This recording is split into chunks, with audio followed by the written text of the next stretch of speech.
Hello, everybody. Welcome to the Buckeye Weekly Podcast. I'm Tony Gerdeman, here as always with Tom Orr. Tom, how's it going? Tony, I hope you had a good Christmas. I know I did because I was sitting around on Christmas Day and I looked at an article written by a guy named Tony Gerdeman. I'm not sure how to say this. And I thought, boy, Santa has brought us a great topic for a podcast. Just what I wanted. So I don't know. Do you know this guy? I know him pretty well. We go back a long way. Good guy. Good guy. Can't trust him. Good guy, though. Don't let him watch your animals, but still, good guy. Yesterday I decided to write about, I decided to research. That's where all bad things start, with research, right?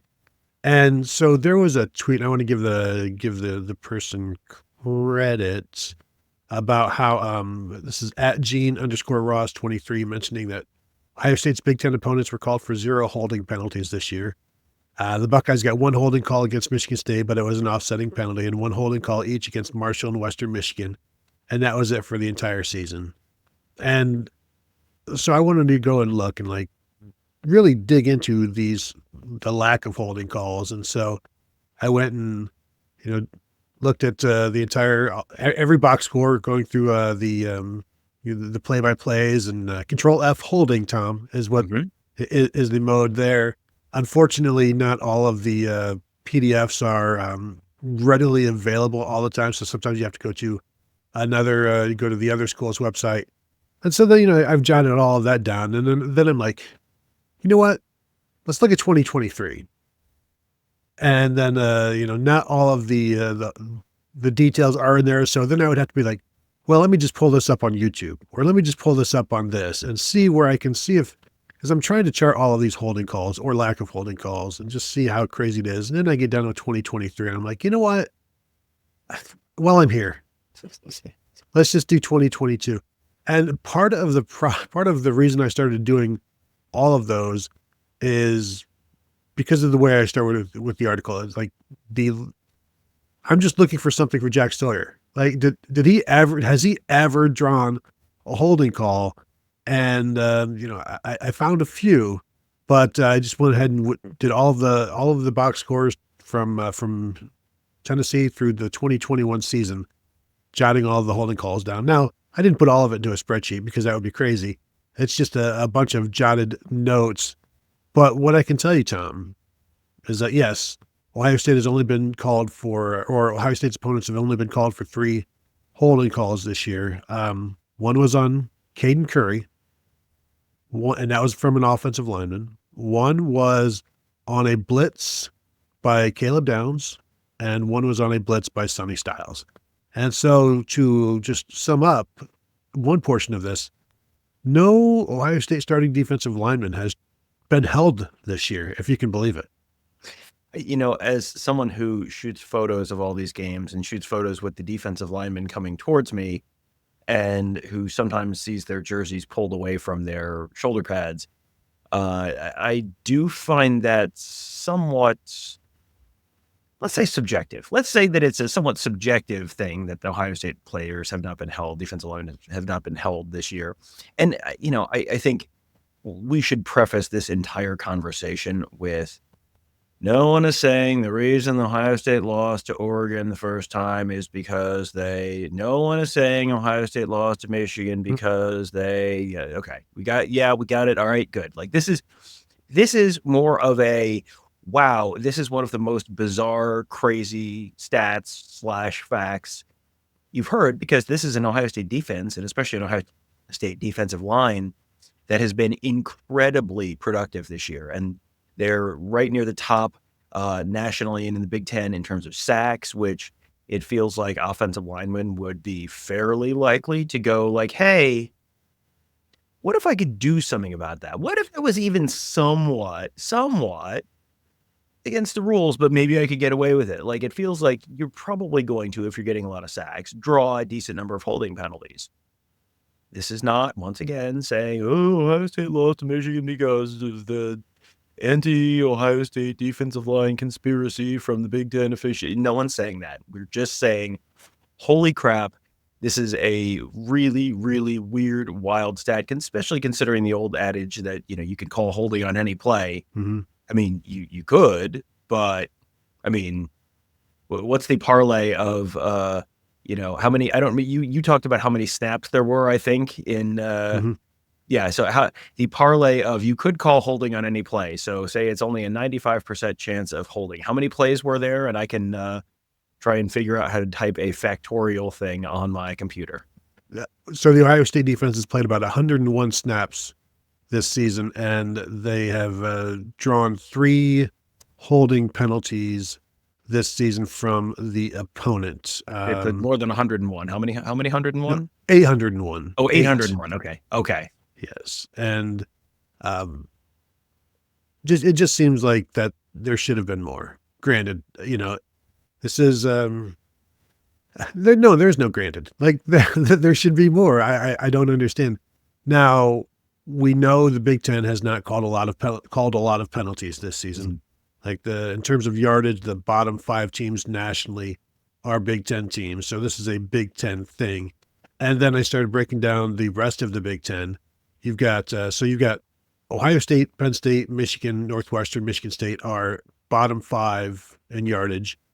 You've got UCLA, Iowa, Indiana, and Wisconsin are 99 through 117. So that's like 10 Big Ten teams in your bottom 36 nationally. Then you've got Purdue and USC at 94, 93, Oregon's at 86. Basically, you have 17 of the 18 Big Ten teams are bottom 70, so bottom half. And then Nebraska is like 14th. Clearly, they are benefiting from the refereeing like nobody's business with all of their close wins over better opponents. But like, that's, to me, it's a Big Ten issue, but overall, but like the lack of holding calls when you could call it any play. And when people say you could call it any play, then when you don't call it on any play, essentially, you start to notice it. And it sounds like such a football homer thing when it's like you're yelling, you're watching, you're seeing like, there's a hold. Like everybody does it, whether you're up in the press box, whether you're watching on TV, whether you're watching it live, it's like, there's a hold and you're just waiting for the flag. It's like, okay, I mean, whatever.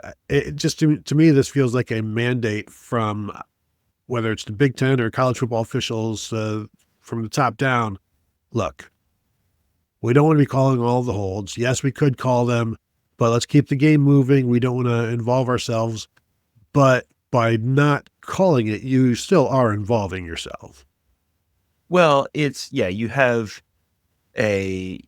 don't want to have it turn into a ref show. You don't want 8 holding calls a game, 10 holding calls a game, but also you don't want no holding calls all season. That's, there is a happy medium in there somewhere. And the ones that you see up in the press box are the ones that I generally see, or the ones you see on TV, are the ones where it's someone coming around the edge. And it's like we've talked about watching the Tennessee, 4 Tennessee games and 3 Oregon games. And it's generally been like the right tackle where it's a guy coming around the edge and it's very clear and it's not in the middle of the line. Like you're not expecting the right guard who maybe gets his arm slightly around the nose tackle's shoulder pads. You're not looking for that as a call. You're looking for the guy who's coming around the edge and getting tackled on the edge. Those are really easy to see. If I have done the math right, Tony, if there is a 1% chance of holding penalties being called on any individual given play, the odds of 801 plays, no holding calls being called is 0.03. 0.003. So it would be 3 in 10,000. I may not have done the math right. That seems low, but either way, like it's very implausible that that you'd have no holding calls against the defensive line on any of those plays. It's one of those things where you have to, like I said, you can't have it be every play. And they could call it on every play, and we understand why they don't call it on every play. But there are really obvious ones. I mean, I have pictures of, hey, here's something right at the point of attack, and like here's the ball carrier going by, and here's someone with 2 fists full of jersey and not calling it. And let's also say, yes, you I'm sure can pull up plenty of plays where an Ohio State offensive lineman has gotten away with the same thing. But it's just sort of incredible that you could go that long. Someone like Jack Sawyer, who has been a multi-year starter, has been productive, has been working off of the edge where it is relatively easy to see someone and see a penalty potentially getting, that should get called right out in the open, not get called. That's pretty, that's pretty remarkable. You go multiple years through it. But, we as we're watching through these games, when we were watching the Tennessee games, it was like John Campbell, the right tackle for Tennessee. Like, oh yeah, he got called for like one holding, but there was like a whole bunch of other ones that were like, yeah, he's, he is going to be, you're going to get dinged for one at some really big point. And we're talking about the same thing with the Johnny Cornelius, who's also the right tackle, this time for Oregon, when we're watching some of the Oregon games, that, he'll get beat around the right end, which is generally where Jack Sawyer lines up. Generally, not always, but generally, if it's JT Tuimoloau and Jack Sawyer's over the right tackle, JT Tuimoloau's over the left tackle. So, those are the guys that Jack Sawyer's going up against, and you're seeing, hey, these guys are committing penalties, whether called or not. It just makes it even more remarkable that you go 3 full seasons as, a starter or basically playing starter kind of snaps and not get a single holding call. Well, and I will tell you, there were no holding calls in the Tennessee game either. As one of the Tennessee fans that has been viewing our YouTube videos was saying, it's like Campbell tried to hold, he just couldn't get a hold of anybody. So that was the problem there. And again, I will say, Jack Sawyer did draw a holding penalty in 2023, but that was on a tight end. The last time he drew a holding penalty on an offensive lineman was the 3rd game of his career as a true freshman against Tulsa. He actually drew 2 penalties in that game, 2 holding penalties, one on a tight end, and the last play of the game was a holding penalty on the right tackle. From that game until this Tennessee game has passed, that is 1,619 snaps for Jack Sawyer since he has drawn a holding penalty from an offensive lineman, and that is insane. And, I post a story on Twitter, and you've got people that are like blaming the defensive line. And it's, well, that's because they're not physical enough. Or I had one person say, well, they need to flop. And I have another person say, well, that's because they flop.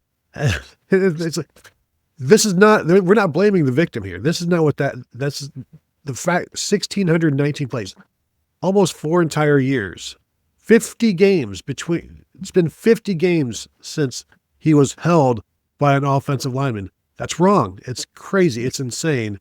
And, I didn't expect to go down that wormhole when I was like, oh, yeah, let me prove the internet wrong about, I'm sure there's some more holding calls than just 3, but no, it's crazy to me. And then, I've got, notes, all of these different holding calls. It's, you should put this on a board behind you with a bunch of string tying things together. Mm-hmm, mm-hmm. And so the holding does not get called a lot. There's only been, in Ohio State's 13 games this season, only 16 total holding calls. And that's defensive holding, that's offensive holding, that's special teams holding. And I can tell you, Ohio State's offensive line has been called 4 times.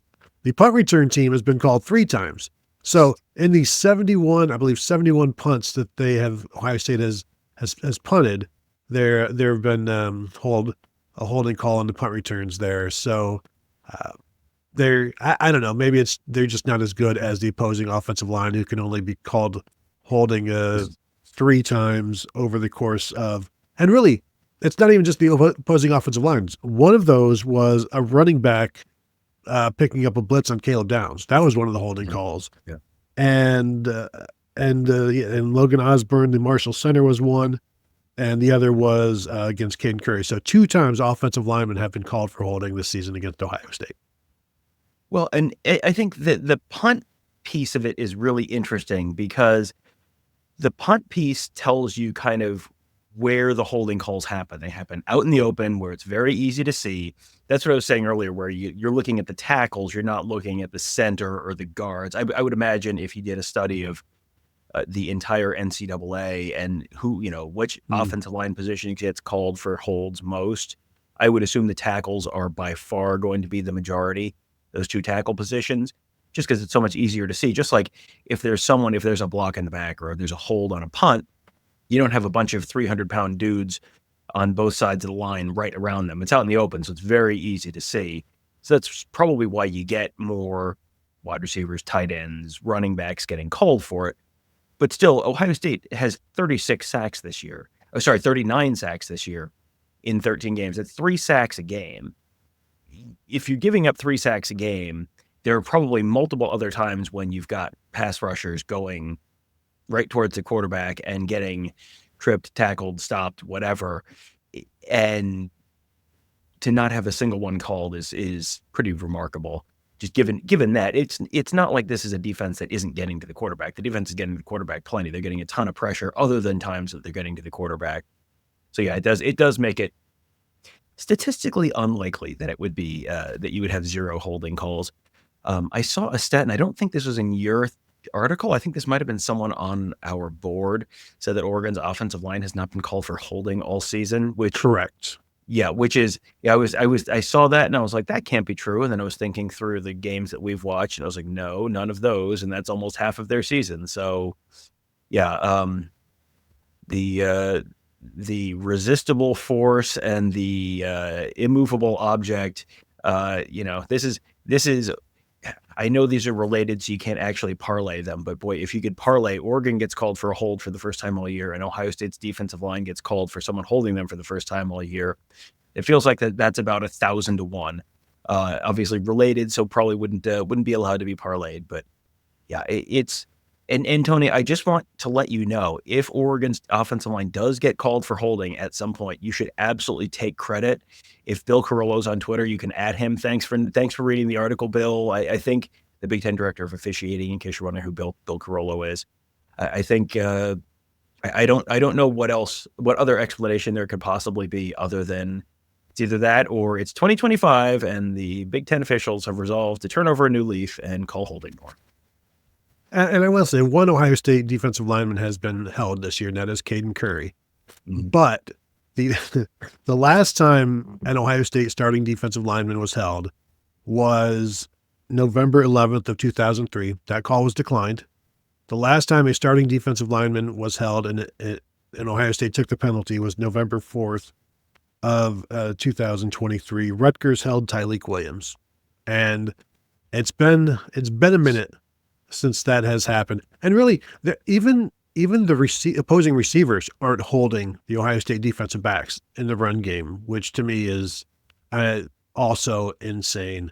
So, yeah, I don't know if this will cause the referees around the nation to reflect in this time of reflection.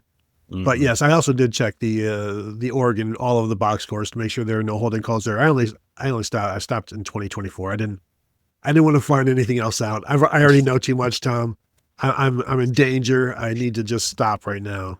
If you go past 2024 in Oregon box scores, you get into Pac-12 refs territory, which is just like where they put "Here Be Monsters" on the maps back in the old days. You don't want to mess with that. No, not at all. And we should also put this in context in terms of Big Ten officials this year overall, not just with holding calls, have been throwing way fewer flags than virtually any other league in the nation.